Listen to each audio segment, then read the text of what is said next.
रास तिलक की करो तैयारी।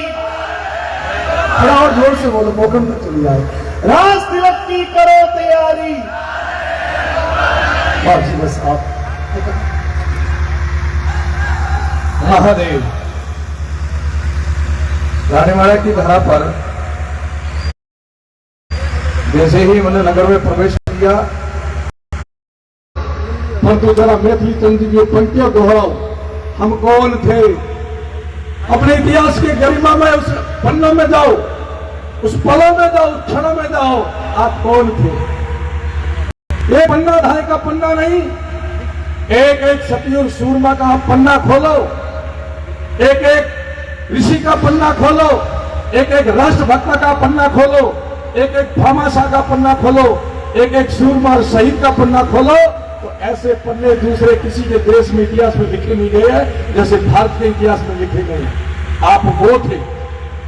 मैंने सुना है, आपने भी सुना होगा कि कहते हैं सिर्फ पढ़ने के बाद यहां धड़ लड़ते, और ज्वलंत उदाहरण हमारे सामने पग पग पा लिया जूझारों के, जिसको आप मामा बाप जी कहते हो।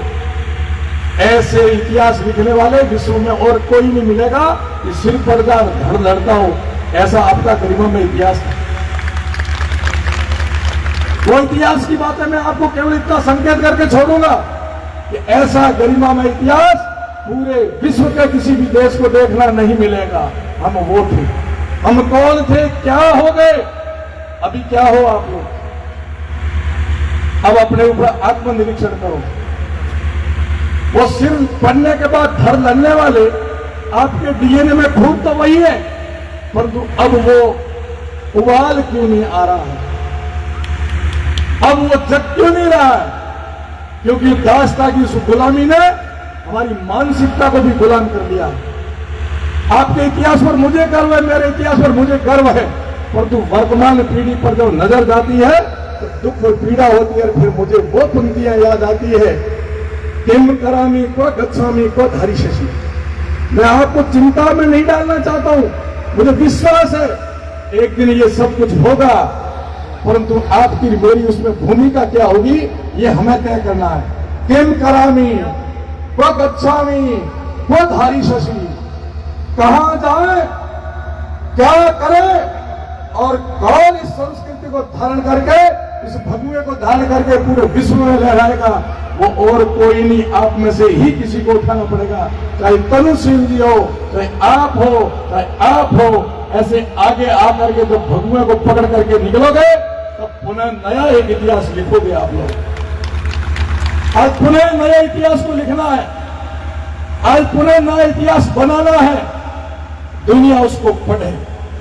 आप इतिहास बनाना जिस पर पन्ना धाय महाराणा प्रताप आदि आदि पर विदेशी आकर के इतिहास लिखते हैं, क्योंकि हमारे महापुरुषों ने इतिहास बनाया है, तब इतिहास लिखा गया है और फिर दुनिया विश्व में पड़ा है। ठीक से मुझे आशा है ये छोटी सी क्रांति की ज्वाला जो आपने जगाई रानीवाड़ा के अंदर, ये शुरुआत हुई है उन महापुरुषों की प्रेरणा से, और ये ज्वाला कभी बुझेगी नहीं। पर हमारी भूमिका उसमें तय करनी है कि किस झंडे के साथ खड़े रहना है और किसके साथ खड़े रहना है। वो हमें तय करना है। अपने स्वाभिमान को जगाना है, अपने आत्मा को जगाना है।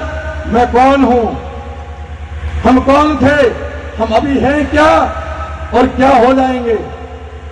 स्वार्थ को छोड़ करके आगे बढ़ना पड़ेगा। मेरी बात रिकॉर्डिंग भी हो रही, मुझे पता है, ये केवल रानीवाड़ा तक सीमित नहीं रहेगी। जिन लोगों ने अपने सिद्धांतों को, अपनी परंपराओं को, अपने धर्म को आगे रखा है वो आगे बढ़े हैं, क्योंकि धर्मो रक्षति रक्षिता धर्मो हंति हंता।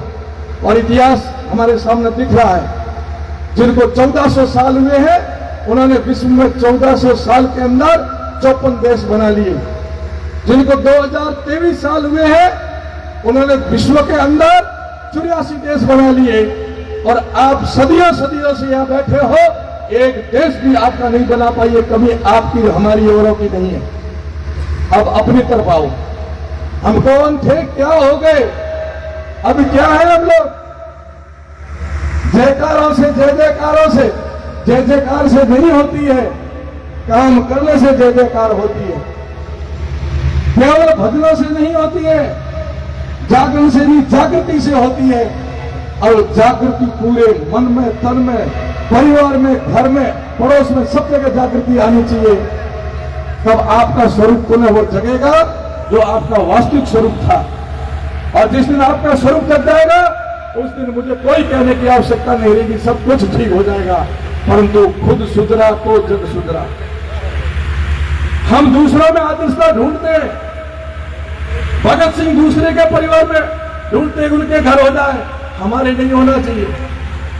मुझे सुनने को मिलता है कोई युवा किसी के मन में राष्ट्रभक्ति आती है और भावना जगती है तो संघ के साथ जुड़ता है, राष्ट्रीय स्वयंसेवक संघ के साथ में, अथवा कोई ऐसे संगठन के साथ जुड़कर के देश की सेवा के लिए आगे आता है तो पीछे से 10 उसको पकड़ने के लिए तैयार होते।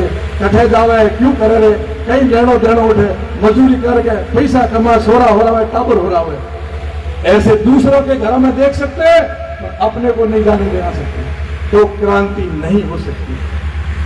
मैं परसों में अलवर था, फिर जयपुर आया, जयपुर से फिर गोटन आया, गोटन से यहां आया। वर्तमान संस्मरण सुनाऊंगा कल के आपको, परसों के संस्मरण सुनाऊंगा। हम कौन थे, क्या हो गए, अभी क्या है, उस संस्मरण को लाना होगा। मेरे साथ एक विस्तारक थे भरतपुर के, मैं वो विस्तारक था इसलिए मेरा कर्तव्य बनता है उनके माता पिता से मिलकर के उनका उत्साहवर्धन करना कि आपने अपने बेटे को सही जगह दिया है, राष्ट्र को दिया है। मैं अलवर से चल करके भरतपुर गया, बीच में जैसे जैसे गांव आ रहे थे और वो विस्तारक मुझे कह रहे थे 10 साल पहले यहाँ हिंदू रहते थे, ये सभी के सभी मुसलमान बन गए। 10 साल पहले यहाँ हिंदू रहते थे, जैसे एक गांव पार किया दूसरे में गए, फिर बोला। तो मैंने कहा ये ऐसी बात मुझे नहीं जतई, 10 साल पहले हिंदू थे अब मुसलमान बन गए, ऐसी परिस्थिति आने की क्या आवश्यकता पड़ी, ऐसा मैं नहीं मानता ऐसा हुआ होगा। मैं उनके घर गया, घर जाने के मिलकर के वापिस जयपुर आया और जहां हमारा बड़ा घर है उस घर में बैठा। अब समझ गए वो बड़ा घर क्या है। उस बड़े घर के अंदर बैठा मैं, तो मैंने वहां उनसे पूछा मान्यवर से कि ये जो विस्तारक जी कह रहे हैं इनकी बात में सत्यता कितनी है। उन्होंने कहा रुको रुको, एक महात्मा जी उनको बुलाता हूं, उनसे बात करो। और वहां बैठे हुए संत को मेरे पास भेजा कि महाराज जी से सुनो। महाराज जी ने बताया कि सत्य कह रहा है। मैंने सोचा वो मेवात एरिया है, इसलिए मेवात में दोनों संस्कृतियों को पालते हैं, उसको मेव कहते हैं। तो कुछ हिंदू परंपरा को पालते हैं, कुछ मुस्लिम परंपरा को पालते हैं, इसलिए मेव कहते हैं। तो ऐसा हो सकता है कि पहले दोनों परंपराओं को पालते थे, अब धीरे धीरे वो कट्टरवाद की तरफ गए, ऐसा मैं धारणा करके बैठा था। मेरी वो धारणा 1 सेकंड के अंदर बना दी कि नहीं नहीं ऐसा नहीं है। जो प्योर हिंदू थे वो 10 साल के अंदर मुसलमान बन गए, तकरीबन 15 से 20 हजार। क्या परिस्थितियां क्यों बनी? मैं आसाम, मेघालय, मणिपुर, नागालैंड और उधर की बात नहीं कर रहा हूं, मैं केरला की बात नहीं कर रहा हूं, मैं बंगाल की बात नहीं कर रहा हूं, मैं उस राजस्थान की बात करता हूं जिसको वीर सपूता वो सपूत कहते हैं, पैदा करने वाली धरी। ये प्रसूति भूमि राजस्थान की धरती